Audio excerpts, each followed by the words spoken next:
He is the first true supervillain of the Dragon Ball series. He is the first evildoer to not only truly challenge Son Goku, but defeat him in battle purely with his power and skill. He is the first villain to ruthlessly murder a major character. He is Tao Pai Pai, otherwise known as Mercenary Tao, the most dangerous assassin in the world. And on this edition of Dragon Ball In Depth, I tell you everything you need to know about one of the most underrated antagonists in Akira Toriyama's world.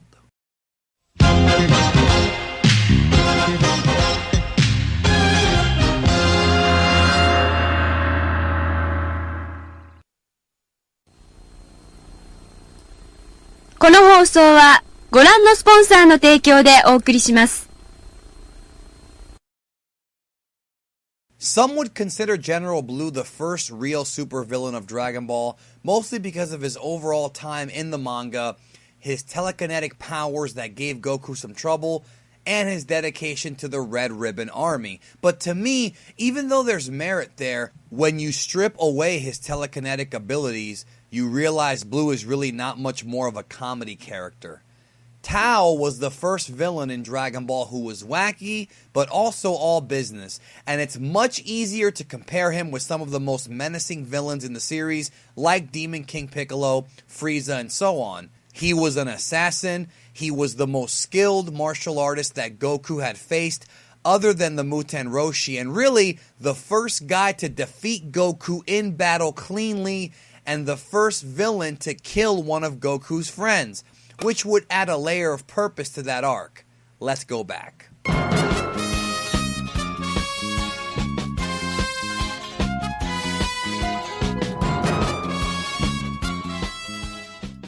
Tao Pai Pai made his first appearance in Dragon Ball Manga Chapter 85 on July 29, 1986, which correlates with Dragon Ball TV Episode 59. Becoming increasingly frustrated with how Goku was trampling over the Red Ribbon Army soldiers, the downfall of Muscle Tower, and the failure of General Blue, Commander Red hired the hitman Tao Pai Pai and paid him 50 million zeni to kill Goku and retrieve the Dragon Balls. Now you know your organization is fucked when you have to hire a hitman to kill a little kid, but hey, it works. Anyways, Tao was the right man for the job, being experienced as hell with 2 decades of being a hitman under his belt and building up a frightening reputation. The first truly impressive feat we see from Tao was what he did to General Blue.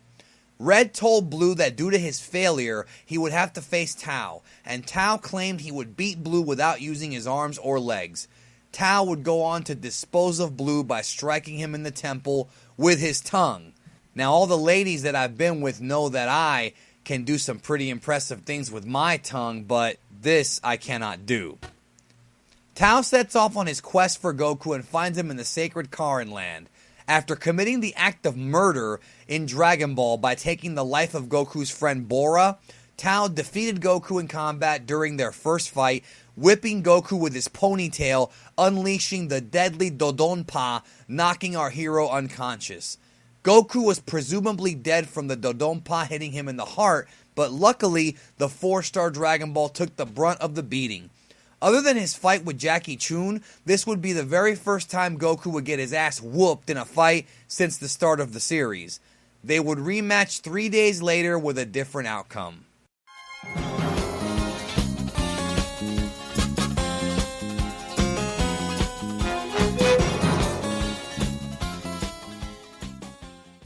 Although we wouldn't find out until a bit later in the series, Tao Pai Pai was the younger brother of Suru Senin, otherwise known as the Crane Hermit, from the Crane Martial Arts Academy. Tao was a more superior martial artist than his brother, but it's implied both of them crafted the Crane fighting style. Suru opened his academy and would become a rival to Muten Roshi, while Tao decided to use his skills to earn himself a comfortable and easy living as a hitman. However, the anime tells us that Tao was indeed involved in training students for at least a little while, as he helped train Tenshinhan, which would of course lead to Ten's idolizing of Tao and wanting to follow in his footsteps. We found out more about the history of Tao from a June 2014 interview with Toriyama, where he revealed that one day in South City, a very young Mr. Satan and his sensei were in a bar at the same time as Tao Pai Pai and made fun of his hairstyle.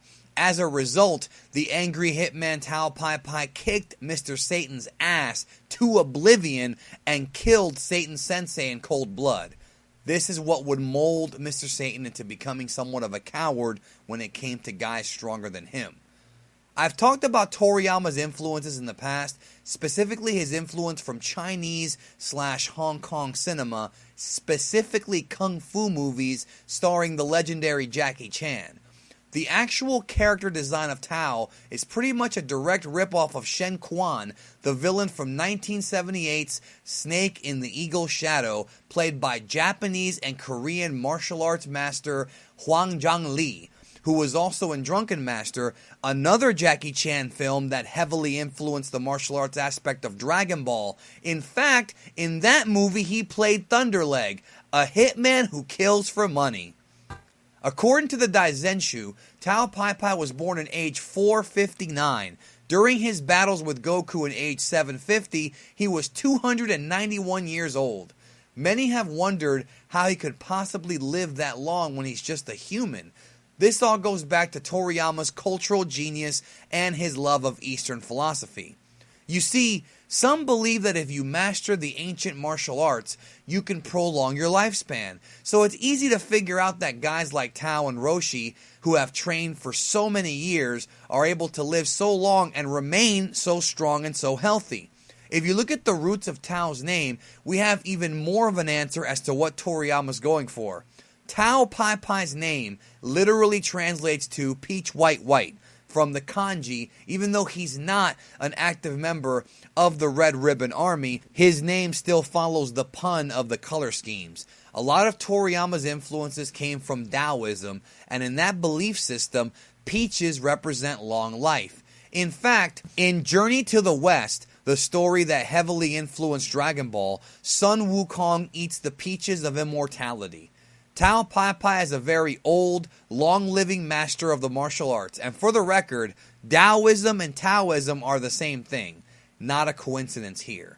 Strangely enough, despite being so old and wise, he and Roshi apparently never learned how to fly. Instead, Tao's preferred form of aerial travel is breaking a log or a pillar, spearing it into the air, and then jumping up and riding on it, which is awesome.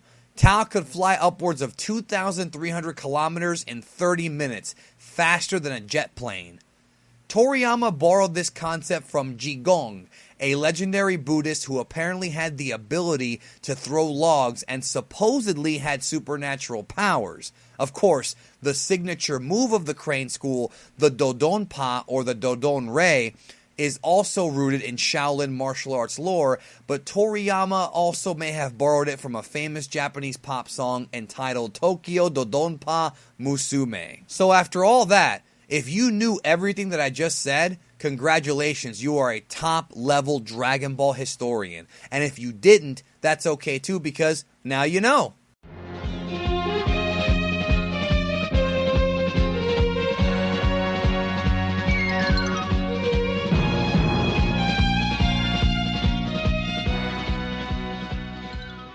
After receiving training from the legendary Karin, Goku battled Tao in an epic rematch, and this time, Tao had no answer for Goku's immeasurable power-up in both armed and unarmed combat. In the anime, there's a whole extra sequence not in the manga, where Tao himself climbs Karin Tower seeking training, becoming only the third person to do so behind Roshi and Goku, but Master Karin knew that Tao had sinister motives and tricked him with fake water and gives him an evil version of Goku's cloud. Tao, of course, loses again to Goku, but this time shows his sinister side by pretending to feel sorry for what he did and then throwing a grenade at Goku, which was kicked back to him and seemingly blew Tao into pieces, killing him instantly. Or so we thought. Tao Pai Pai made his shocking return to Dragon Ball during the 23rd Tenkaichi Budokai many years later with his brother, Sudu Senin. Sudu states that they had to spend all the money that Tao accumulated as a hitman throughout the years to rebuild his body and turn him into a cyborg.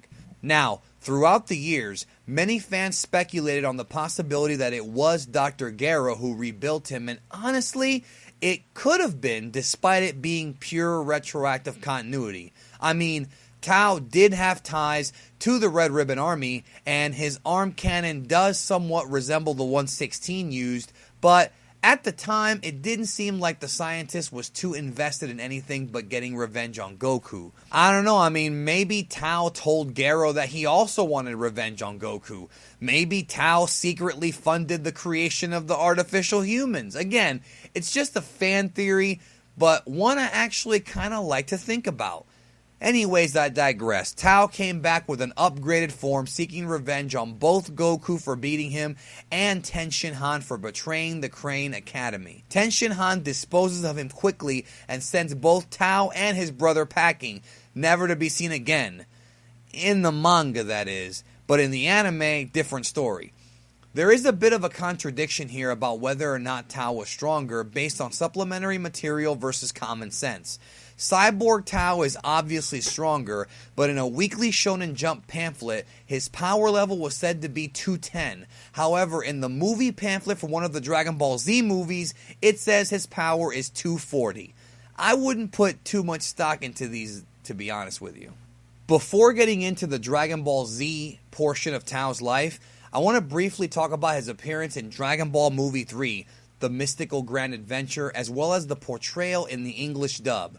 Because Funimation back in 1999 were very sloppy and rushed when it came to dubbing the series, nobody took the time to do any research on who Tao actually was, and as a result, the original Dragon Ball Z dub refers to him as General Tao and as the leader of the Red Ribbon Army. None of this was true, and had somebody in Texas just done a little bit of research, a little tiny bit, they would have quickly learned that Tao was a hitman who was hired by Commander Red, the actual leader of the Red Ribbon Army. This is just one of many stupid dub changes from the time, but thankfully, when they went back to do Dragon Ball, he was renamed Mercenary Tao, which was a much more befitting name for that character. This is just like how Sudu Senin was named Master Shen by Funimation, not knowing that just a few episodes later, there would be another character named Shen in the series who then had to be renamed Hero because they already renamed Sudu Senin Shen. They couldn't just call him Crane or Crane Master. They had to just change his name and make up a name, not even knowing there was another name that already had that name. It's amazing they could make so many dumb mistakes back then, but thankfully they're much, much better now than they were back then. So don't worry about any of that happening in the future, I don't think.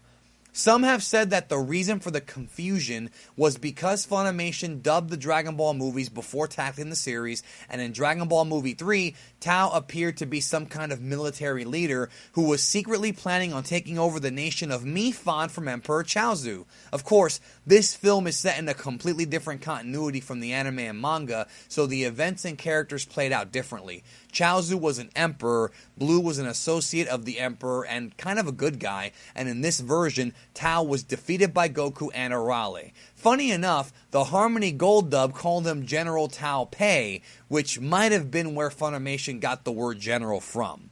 Moving on to Dragon Ball Z the anime, Tao pops up in a couple of filler episodes right before the Cell games. The first of which found Tao taking bodyguard work for a man named Mr. Bourbon, who orchestrated a scheme composed of creating a fake shelter to fool villagers into thinking they had protection from Cell, who was terrorizing the planet.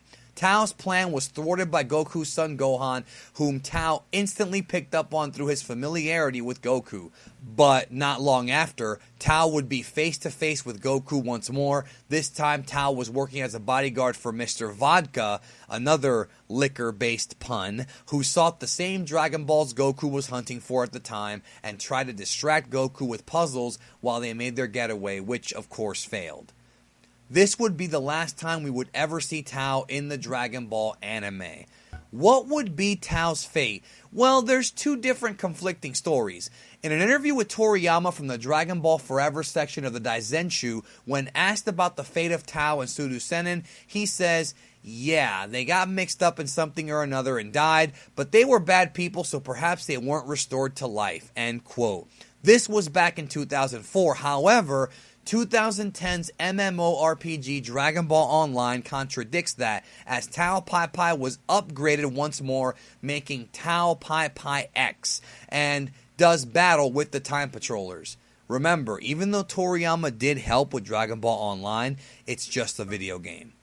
Regardless of which outcome you prefer, Tao Pai Pai will always stand as being one of the most creative and fun villains because of how outlandish he is, the way he cooks eggs, the way he blocks bullets with his chancletas, and the fact that he is the first truly lethal, maniacal, and powerful supervillain of Dragon Ball before Piccolo, Frieza, and others. Not to mention, he had an awesome theme from Kikuchi.